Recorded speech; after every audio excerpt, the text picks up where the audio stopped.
Hi, I'm Russell Ruffin. As you know, the U.S. Justice Department has released its findings in its 6-month-long investigation into the Ferguson, Missouri Police Department. The agency has concluded, among other things, that the actual shooting death of Michael Brown by the Ferguson officer lacks prosecutive merit and should be closed. It further states there was no credible evidence the officer broke the law. What is drawing most of the attention, however, is the federal government's declaration that sweeping changes need to be made. Attorney General Eric Holder said there must be a wholesale change in the Ferguson Police Department. For those of you who have taken our media relations training classes and followed us on our blog, you know that my training partner, Penny Carter, and I have been to Ferguson a number of times during the protests to talk with people on both sides of the issue. What we have learned is that while, as the Justice Department says, the officer did not do anything that should have gotten him prosecuted, the whole incident has drawn a lot of public attention and highlighted some issues that might never have come to light otherwise. The lesson here is police agencies that already have a healthy relationship with their communities are better prepared to effectively resolve community issues before they reach a boiling point. In our training, we encourage police agencies to strengthen their community ties through public meetings, community socials, fairs, festivals, and other outreach programs so that the agencies can remain proactive, not reactive.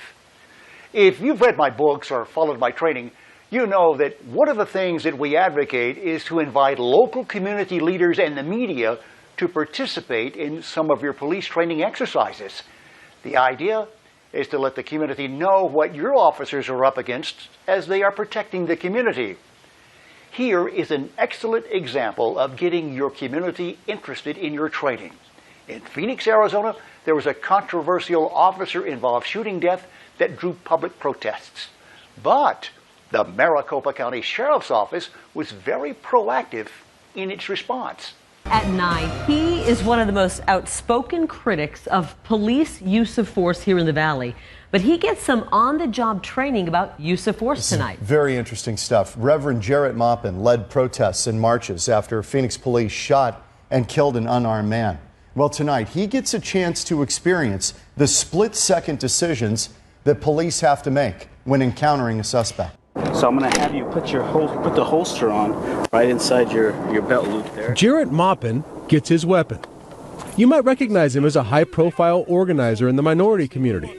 Just last month, he led marches on Phoenix Police headquarters after an officer shot an unarmed man. We want his badge. We want his gun. We want his job. Today, he accepted an invitation to look at things from the other side, agreeing to go through a force-on-force training session with the Maricopa County Sheriff's Office. 3 scenarios where you have to decide to shoot or not shoot.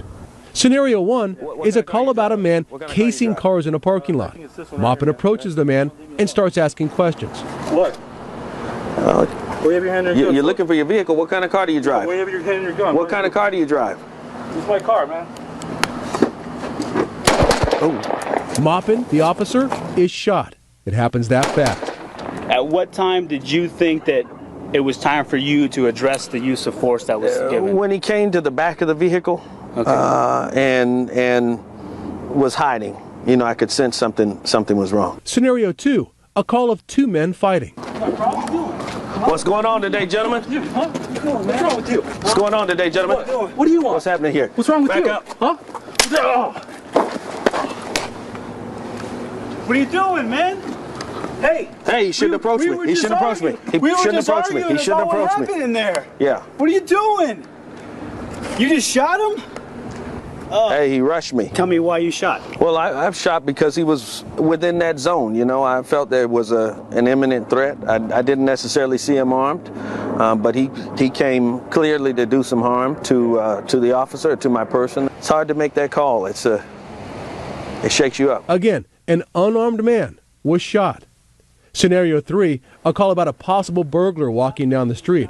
Maupin gets him on the ground. He's not complying. I need you to keep your hands up, sir. For what? Because I need to check that waistband.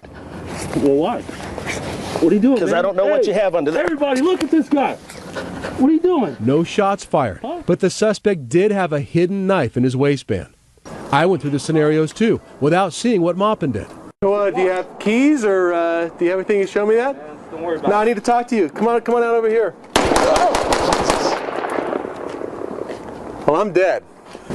Maricopa County Sheriffs, get on the ground. Get on the ground. Both of you, get on the ground. What do you want? Get on the ground. For what? Get back. Get back. Same results for both of us. Things happen very fast out here. I asked Maupin what his biggest takeaway from this exercise will be. I didn't understand how important compliance was, but after going through this, yeah, my attitude has changed. This is all unfolding in 10 to 15 seconds. People need to comply with the orders of law enforcement officers for their own sake. Of course, it takes a lot of groundwork to establish good relations between your agency and your community. But the important thing is, it's never too late to start. If you have something in your community that's working, we'd like to hear from you and share it with law enforcement agencies all over the country. We go to every corner of America all year long for our training classes, so we'll always be somewhere close by.